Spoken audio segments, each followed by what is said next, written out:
Let's make this tasty Zimbabwean pumpkin porridge recipe, also known as Nhopi.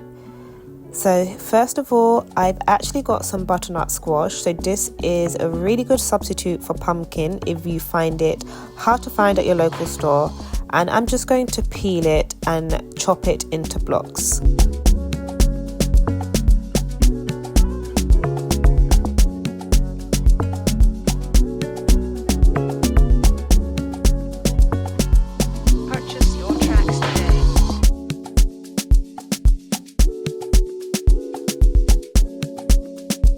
I'm going to add those chopped blocks to my pot and then cover them with water until they're fully covered and boil this for 20 minutes.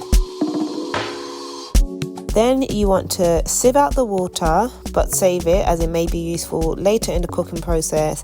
And then you're just going to find whatever you can find in the kitchen to mash down your pumpkin, or in this case to mash down my butternut squash. Time for the seasonings. I've got some brown sugar, some nutmeg, some cinnamon, and a very important ingredient, which is peanut butter.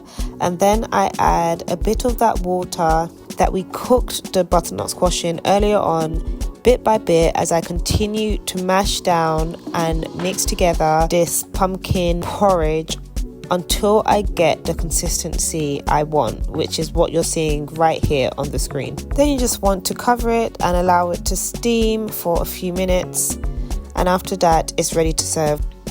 I garnish it with some of the seeds from the butternut squash. And there you have it. So this is really great as a breakfast dish. It can also be a good snack as it's quite light and it's also super healthy.